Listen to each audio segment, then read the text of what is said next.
जय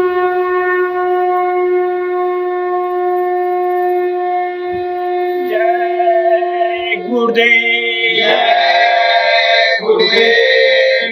मनुष्य शरीर बड़ा अनमोल, सतगुरु मिले भेद देखो। मैं तो ऐसा सतगुरु पाया, मेरा रोम रोम हर्षाया।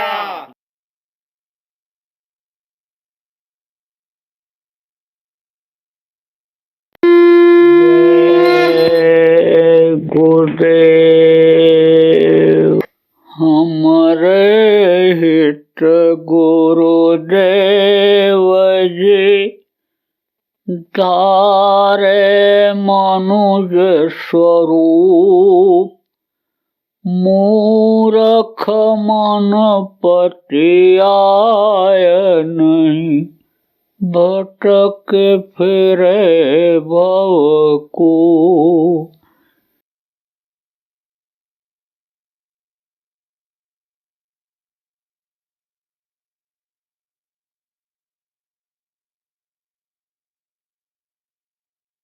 कृष्ण ले गए पांडवों को और कहा, पूछा उससे कि तूने महाभारत देखा? बोला, हर पल हर क्षण महाभारत देखा। महाभारत देखने के लिए ही मैंने वरदान मांगा था आपसे। क्या देखा तूने? बब्रेक तूने क्या देखा? बब्रेक नाम था उसका। बब्रेक तूने क्या देखा?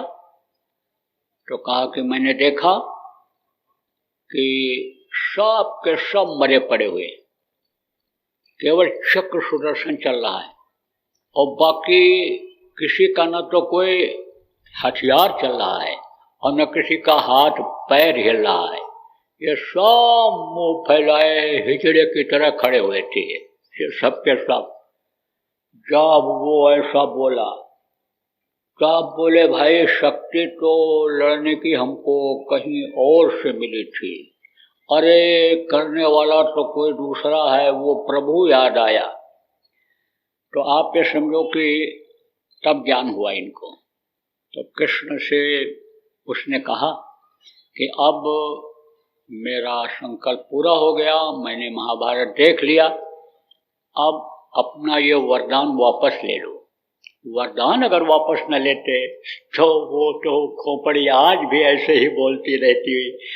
कहा, अपना वरदान वापस ले लो, अब मैं जीवात्मा को अपने निकालना चाहता हूँ, ले जाना चाहता हूँ, अब जाना चाहता हूँ।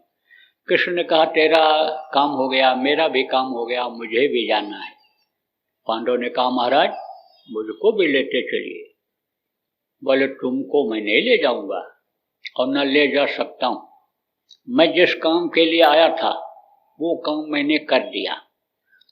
धर्म की स्थापना करने के लिए आया था, दुराचारियों के संहार के लिए मैं आया था, वो काम मैंने कर दिया।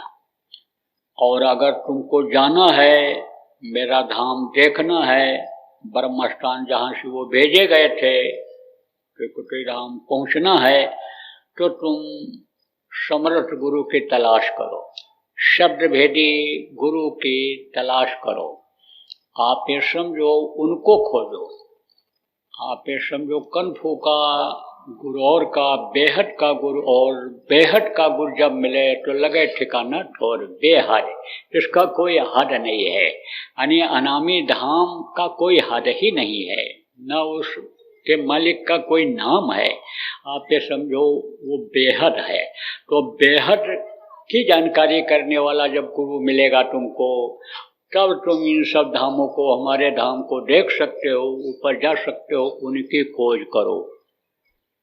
तब जोड़ा हाथ, पकड़े पैर, प्रभु अब बुढ़ापे में कैसे योग साधना हो पाएगी, कैसे गुरु खोज पाऊंगा। मैं तो इसी आशा में लगा रहा कि जब आप चलेंगे, हमको लेते चलेंगे, तो अब हमको मत ठुकराओ। बोले, देखो साफ साफ बता दिया कि तत्वदर्शी गुरु को तुमको खोजना ही पड़ेगा और उनसे रास्ता लेकर के योग साधना करना ही पड़ेगा। भजन बिना अनिल तकलीफ तुम्हारी जा नहीं सकती है। कहा, भजन बिना सुने खगेशा, जाए न जीवन के कलेशा। यह कलेश नहीं जा सकता है तुम्हारा, ये चिंता ही तुमको बनी रहेगी कि भाई हमने पाप किया है, हमने अपराध किया है, तुमको यह करना पड़ेगा। और गए और वहाँ देखो वैतरणी नदी में यानी समझो छिकोड़ करके यानी उधर और जान दे दिया उन्होंने। तो कहने का मतलब यह है कि ये जो पुस्तकें हैं, ये जो किताब है, ये क्या है, एक मार्गदर्शिका है कि इसको पढ़ो तो समझो, इसमें जो रास्ता बताया गया है, जो लिखा गया है, उस पर करो अमल।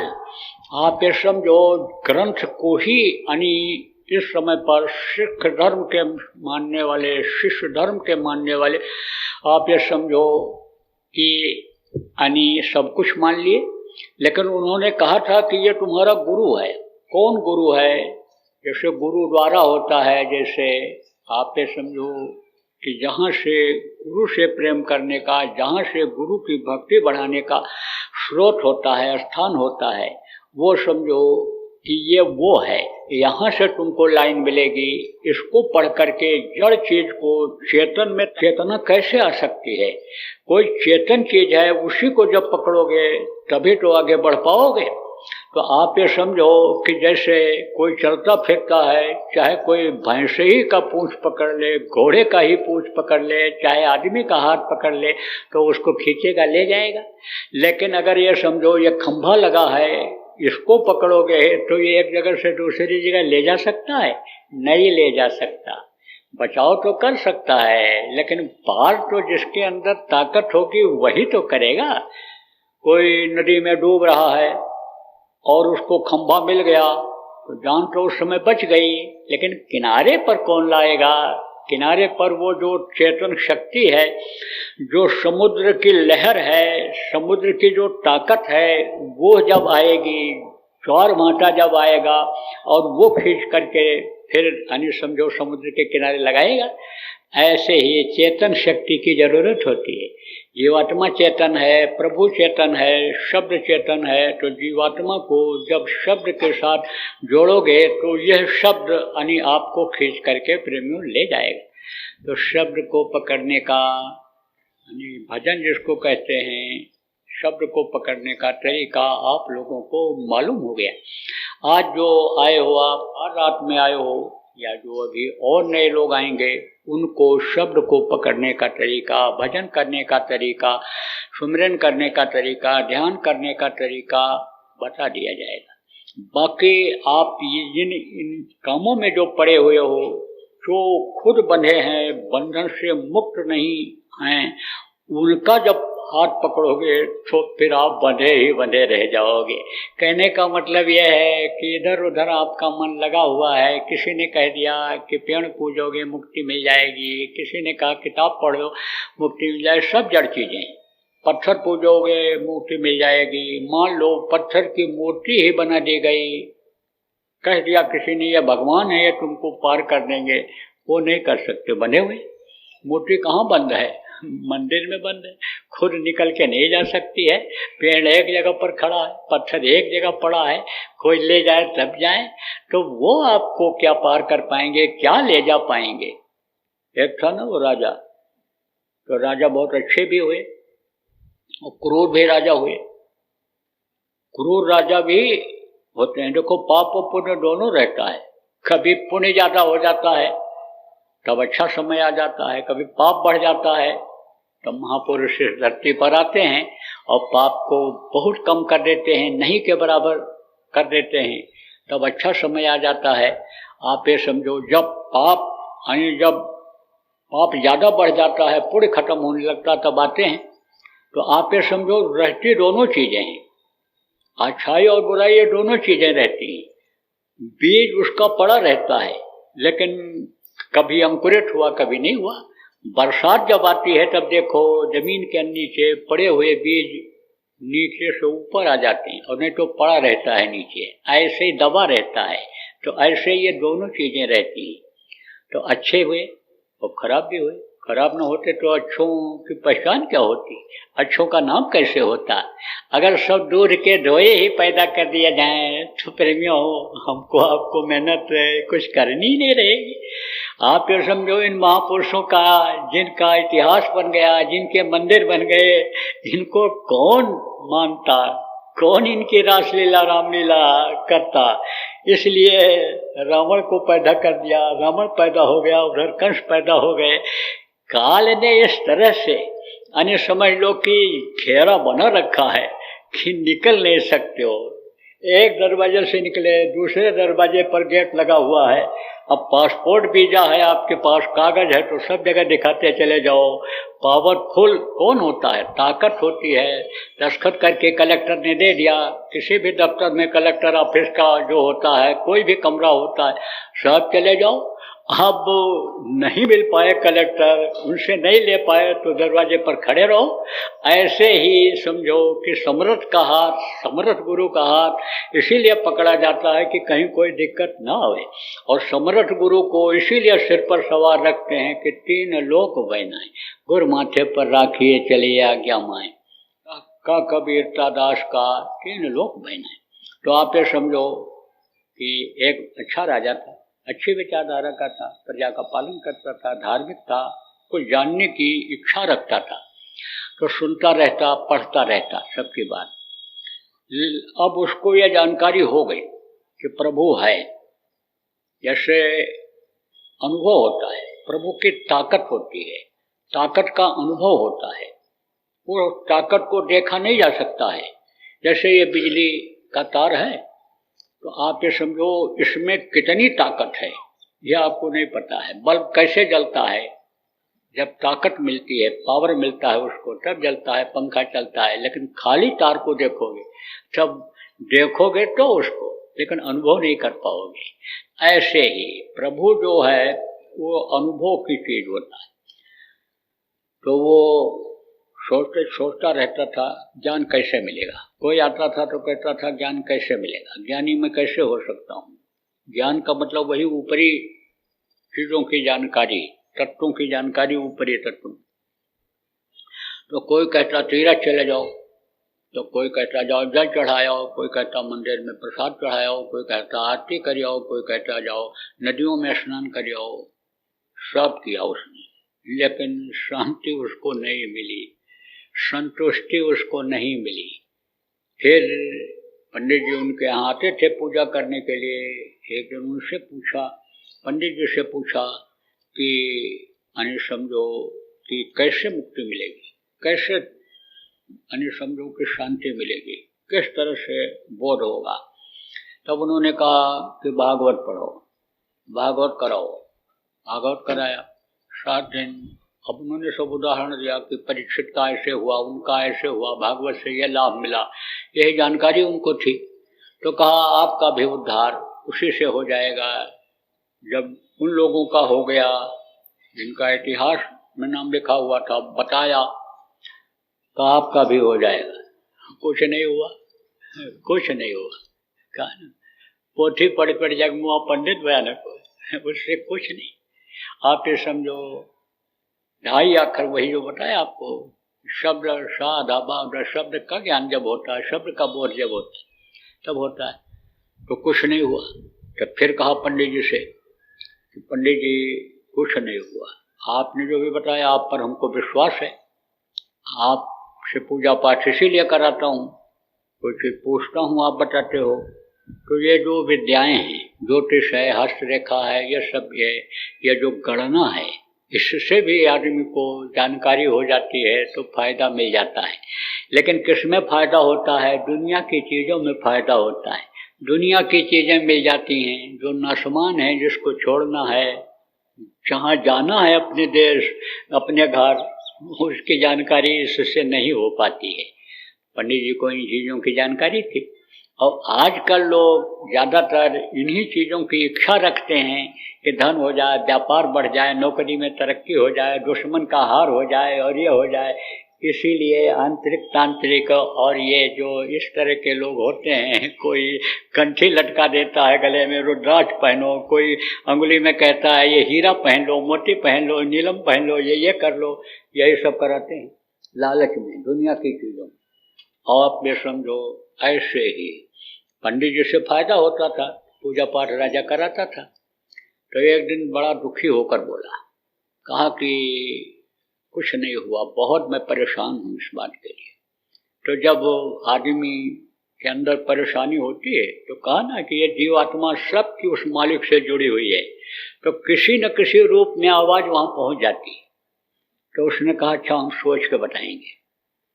तब पंडित जी ने दूसरे दिन बताया, कहा कि एक महात्मा रहते हैं, चुपचाप ध्यान लगाए रहते हैं, भजन करते रहते हैं, और वो हमको बहुत अच्छे लगे, क्योंकि वो जब धार उतरती है धार जब वो उतरती है तब छिपा नहीं रह जाता है, छिपा नहीं रह जाता है धार।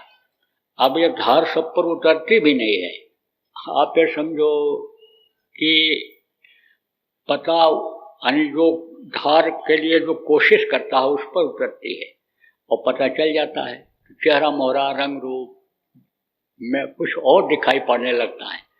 तो पंडित जी अपने संयम नियम के तो पक्के थे ही, यानी गंदगी ज्यादा थी नहीं उनकी। कोई भी पूजा पाठ करे, किसी भी देवी देवता का करे, नियम से करे, झूठ न बोले, बेईमानी न करे, चोरी न करे, ठगी न करे, किसी को तकलीफ न दे, सेवा भाव रखे, परोपकार रखे, तो भी अन्य लोगों से उसका मन साफ रहेगा, उसके कर्म खराब जमा नहीं होंगे।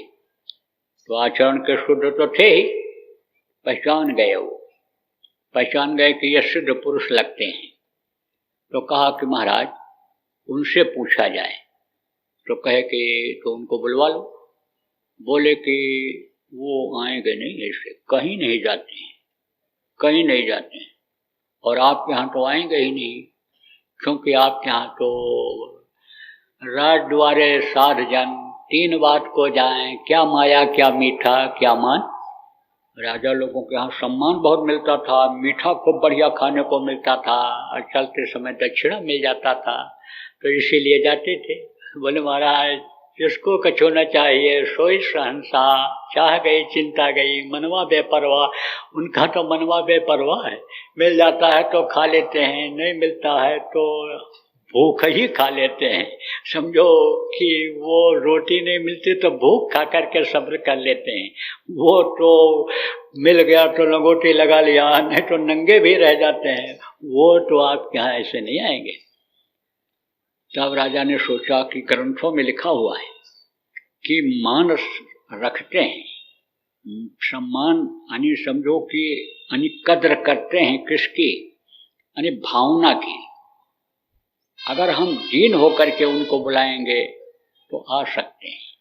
तब उन्होंने कहा, अपना आदमी भेजा उनके साथ और कहा जाओ कहो आकर के हमको दर्शन दे जाएं, हम परिस्थितियों में घिरे हुए हैं और हम आएंगे तो हमारे साथ और लोग आएंगे, और फिर जो है आपके इस काम में, जिस काम में आप लगे हुए हो, ध्यान में लगे रहते हो, प्रभु को याद करते रहते हो, उसमें बाधा पड़ जाए, बाधा पड़ जाती है। आपके यही गोपी चंद राजा यहाँ हुए राजस्थान में, और वो आपके यानी समझो कि राजा एक और हुए थे, वो दोनों गए हुए थे, तो वहाँ कुम्हार के यहाँ ठहरे थे।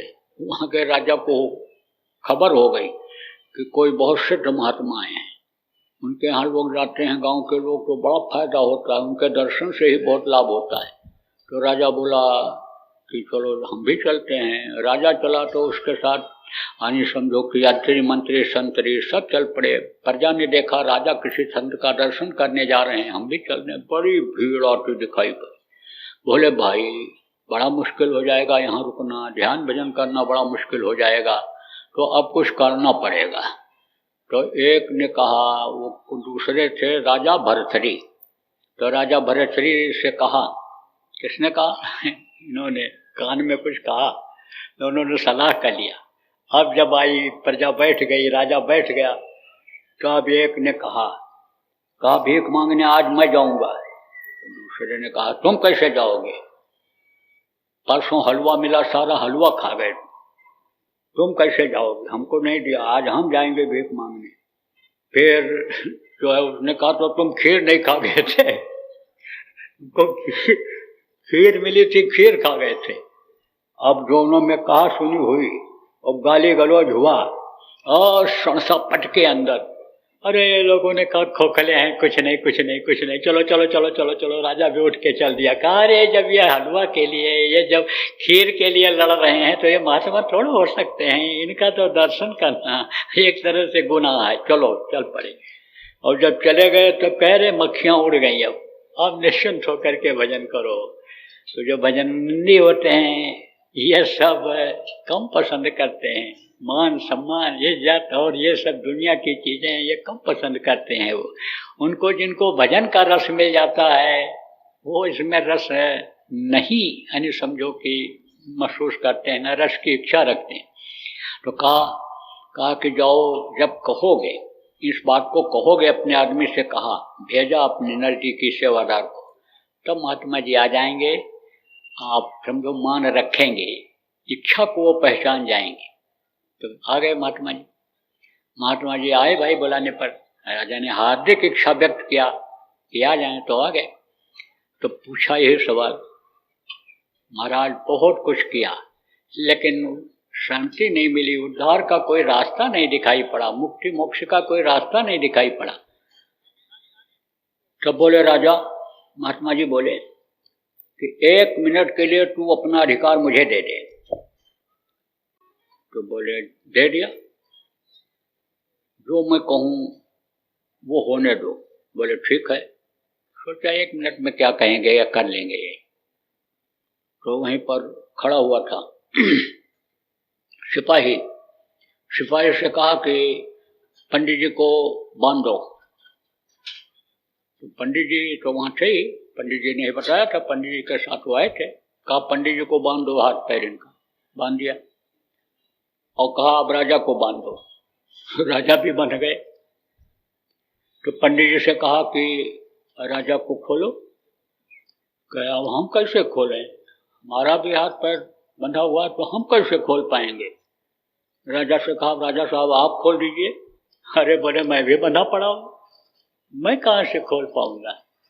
तो जो बंधन में है, कौन बंधन में है, ये जितने भी नीचे के लोग हैं, इनमें जितने भी जीव हैं सब बंधन, चाहे ये मृत लोक हो, चाहे स्वर्ग लोक हो, चाहे गंधर्व लोक हो, चाहे वैकुंठ लोक हो, चाहे आप ये समझो कि ये काल का लोक हो, चाहे ब्रह्म का लोक हो, ये सब बंधन में।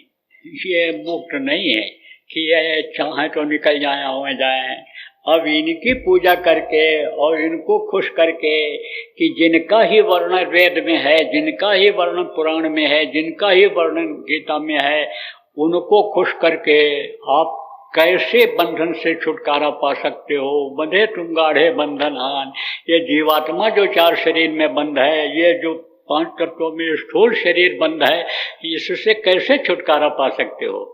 इसलिए बंधन से मुक्त ये जो रास्ता आपको बताया गया प्रेमियों, उस रास्ते पर चलो, इस शब्द को पकड़ो, नाम को पकड़ो, तब तो बंधन से मुक्त हो सकते हो। नहीं तो लौट लौट 84 आया, लौट लौट करके इसी 84 में आना पड़ेगा, जन्मने मरने की पीड़ा झेलनी पड़ेगी। तो देखो समय ज्यादा हो रहा है, 8 बज गया, 3 घंटा हो गया। वो तो मन आपका लगा रहा, खिंचा रहा तो बैठ गए, नहीं तो 3 घंटा सिनेमा देखने जाते हैं, उसमें भी फुसुक फुसुक करते रहते हैं, उसमें भी पेशाब करने चले जाते हैं।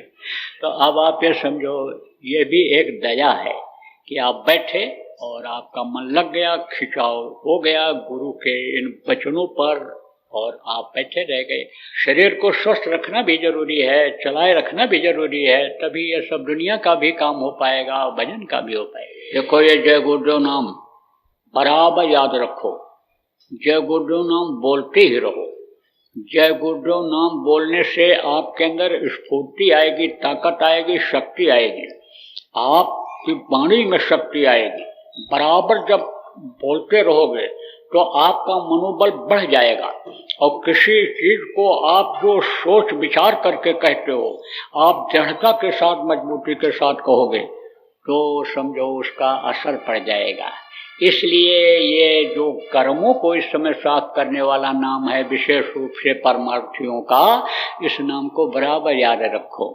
और गुरु को मत भूलना, गुरु का फोटो घर में जरूर लगाओ, कि जिससे बच्चों के ऊपर भी असर पड़े, न चाहते हुए भी उनकी नज़र पड़ जाए, तो गुरु का फोटो घर घर में लग जाना चाहिए। अभी मैंने 26, 27 और 28 तारीख को भंडारे के कार्यक्रम में उज्जैन में कहा था कि अपने अपने घरों में मंदिर बना लो। मंदिर का मतलब क्या होता है? जहाँ मूर्ति रहती है, जहाँ फोटो रहता है, वही मंदिर कहलाता है। देखो, एक तो बहुत बड़ा मंदिर, सोने के मंदिर हिंदुस्तान में मिलेंगे आपको, कई जगह पर हैं, आपके बेल्लूर में है, तिरुपति में है, और वो है। और एक समझो कि ये भी मंदिर है, लकड़ी का मंदिर है जो आपके सामने है। लेकिन किसी से अगर पूछा जाए ये क्या है, तो मंदिर है तो कहेगा, ये तो कहेगा नहीं लकड़ी का मंदिर है, ये तो कहेगा नहीं कि ये मार्बल का नहीं है, कि सोने का नहीं है, कि चांदी का नहीं है। आप समझो दीवार पर अगर मंदिर बना दो, पूछो कि ये क्या बना है, तो कहेगा मंदिर बना है, मंदिर बना है। तो जिसके घर में जगह नहीं है, दीवार पर ही मंदिर के आकार का लाइन खींच करके वहीं फोटो लगा दो। तो ये किस लिए बताया गया? इसलिए कि कम से कम मंदिर के प्रति, मंदिर में जिनका फोटो आपको लगाना है, उनके प्रति श्रद्धा प्रेम बढ़े। तो उनको आप समझो, तो अपने बिस्तर की सफाई करते हो, अपने कपड़े की सफाई करते हो, अपने चेहरे मोहरे की सफाई करते हो, तो कम से कम गुरु के फोटो की सफाई तो करो। उस जगह पर कीड़े पड़े हैं, ऊपर लाइट जल रही है, वहीं पर कीड़े पड़े हैं, सड़ रहे हैं, तो पूछने वाला नहीं है, तो क्या मतलब है? फोटो एक जगह रखा है, धूल गर्द पड़ रही है, अपनी सफाई तो कर लिया और उसकी सफाई नहीं किया, तो मंदिर की सफाई न करना जानो, मंदिर के देख रेख न करना जानो, तो मंदिर का क्या मतलब समझोगे? तो एक ये होमवर्क आपको दे दिया गया था। गुरु को नहीं भूलना है, गुरु का फोटो लगाना है, जय गुरुदेव नाम को नहीं भूलना है, ये जो महामंत्र है 5 नामों का, इसको नहीं भूलना है प्रेमियों। आप ये समझो, मौत को याद रखना है, प्रभु को याद रखना है, यही सब याद करने वाली चीजें हैं। जैसे खाने का, सोने का, जैसे ड्यूटी पर जाने का याद रहता है, ऐसे इसको भी याद रखने का है। बोलो जय गुरुदेव।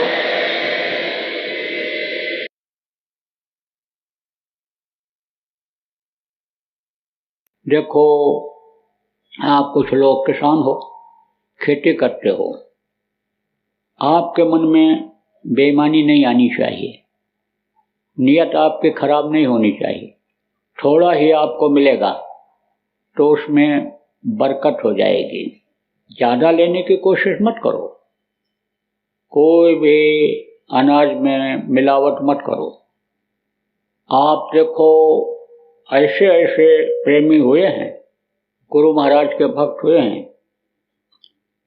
कि गुरु महाराज ने कह दिया कि बच्चा दूध में पानी मत मिलाना, तो दूध को जब उनको डालना होता था बर्तन में, तो हाथ धो करके फिर पोंछ करके और फिर दूध को डालते थे। देखना भी होता था कैसा है दूध, क्या है, तो हाथ पोंछ करके उसमें डालते थे कि एक कतरा भी पानी का उसमें न चला जाए। अब जब वचन का पालन किया तो समझो कि अब जो भी लड़के बच्चे रहे उसी आदर्श पर चलने लग गए, तरक्की कर गए उस लाइन में। तो थोड़ा ही मिले आदमी को और बरकत मिल जाए तो उसमें बहुत आगे बढ़ जाता है। ज़्यादा लोभ लालच मत करो। और अगर आपको ज़रूरत है, आने समझ लो लड़का बिटिया का ब्याह करना है, लड़के को पढ़ाई लिखाई करानी है, कपड़े की और उसकी ज़रूरत है, तो आप अनाज के अलावा और भी खेती कर लो जिसमें आपको आमदनी हो जाए।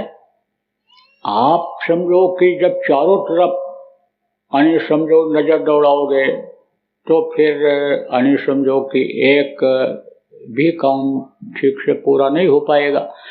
इसलिए आप जो खेती करते हो डट करके उसमें खेती करो। लड़के पढ़ने लग गए, नौकरी में चले गए, खाली ना बैठाओ, कहीं ना कहीं नौकरी करवा दो, कोई काम करवा दो, या कोई व्यापारिक दृष्टिकोण से खेती करो। आगे जरूरत पड़ेगी किसकी? नीम की।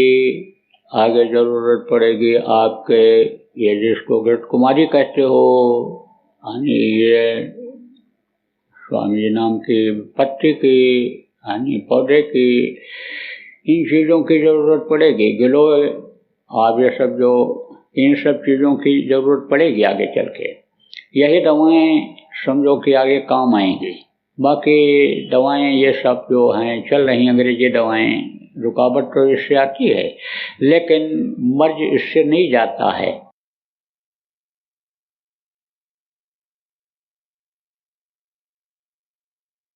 आप ये समझो, संतों की दया अगर इस धरती पर इस समय न रहे तो समझो कि ये अपना सारा प्रकोप अभी जताने लग जाएंगे। और देखो, अगर बातों को लोगों ने नहीं माना, अगर लोग शाकाहारी, सदाचारी, नशा मुक्त अगर नहीं बने, ईश्वरवादी, भजनानंदी अगर नहीं बने, तो एक एक साथ दो दो ये देवता कहे ढाएंगे। ये भी आज आपको बता देता हूँ प्रेमियों। जैसे आग भी लग गई और पवन देवता ने उसको तोल दे दिया, अब आग कहाँ तक जाएगी, कितना नुकसान करेगी, कुछ पता है? समुद्र नाराज होकर के और फेंक दिए पानी को, तूफान को, और हवा ने तेजी ला दी उसमें, तो उड़ीसा से आने में तूफान को देर नहीं लगेगी। एक दिन, दो दिन, 4 दिन, भले नहीं हफ्ता भर में तो आ ही जाएगा तूफान, उसको फिर कोई रोक नहीं सकता है। और चेहरा बिगड़ जाएगा इसका, किसका? जयपुर का। जो देख रहे हैं 16 मंजिल के मकान है, बढ़िया शोर आराम, सब बालू पानी भर जाएगा इसमें।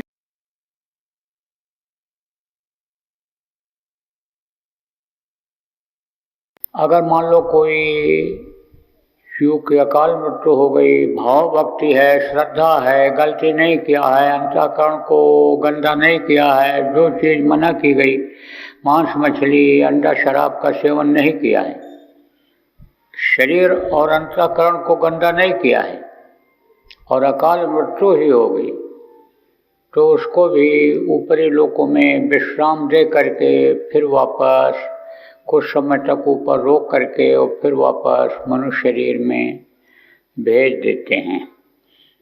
ताको काल न खाइया, काल उसको नहीं फिर अपनी चपेट में ले सकता है, अपने नियम के अंतर्गत नहीं ले सकता है, नरक नहीं जाने देते हैं, प्रेत योनि में नहीं जाने देते हैं।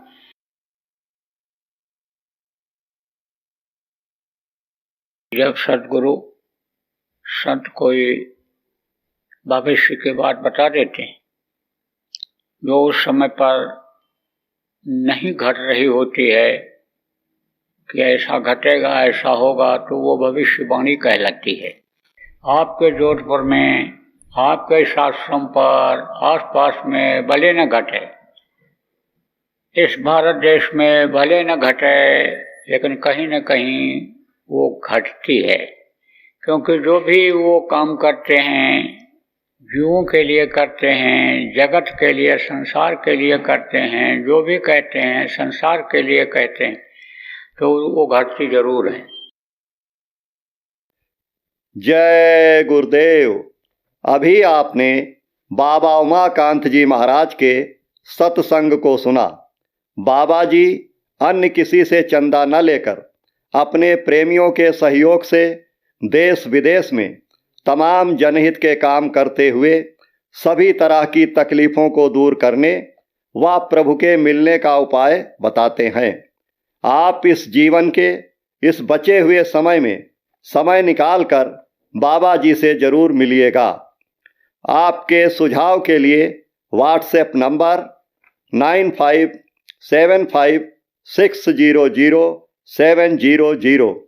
जय गुरुदेव। जय गुरुदेव। जय गुरुदेव।